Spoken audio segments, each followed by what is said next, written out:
আমার বরের মতন মিথ্যাবাদী আর কেউ নেই। বউর সঙ্গে চালাকি করে কি কোনো বর পার পেয়েছে বলো? আজকে নিজের জন্য দুটো জুতো নিয়ে এসছে, একটা অ্যাডিডাসের আর পুমার। দেখো বিলটা 5,719 টাকা। তো এসেই তো প্রথমে বললো যে 1,000 টাকা করে নিয়েছে, এটা ডিসপুট মাল আছে। আর বিলটা যে আমি আগেই বার করে রেখেছিলাম ও তো জানতোই না। আমার সাথে বেশি শেয়ানাগিরি চলে না। জুতোগুলো কতটা সব তাই জন্য তো পরে দেখতে হবে। পরে লাফালাফি দৌড়াদৌড়ি করছে, যেই ক্যামেরা অন করেছে অমনি বন্ধ করে দিয়েছে।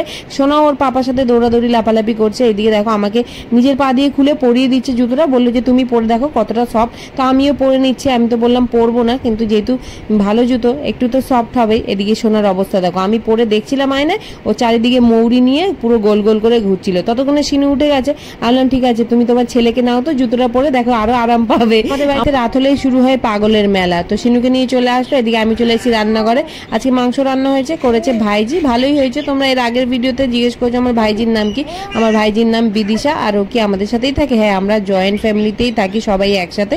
এদিকে দেখো সোনাকে ওর মুন দিদি খাইয়ে দিচ্ছিল, শিনু এদিকে জ্যাঠার আদর খাচ্ছিল। ততক্ষণ সোনাকে তাড়াতাড়ি করে নিয়ে এসে আমি ওর চুল বেঁধে দিলাম তেল লাগিয়ে, কারণ কালকে শ্যাম্পু করবে। এদিকে শিনুর এখন হাগিস চেঞ্জ করবো, তারপর ওকে খাইয়ে দাইয়ে নিয়ে শুয়ে পড়লাম। তো আজকের ভিডিওটা এইটুকুনি। ভালো লাগলে লাইক করো, চ্যানেলটা সাবস্ক্রাইব করো। দেখা হবে নেক্সট ভিডিওতে।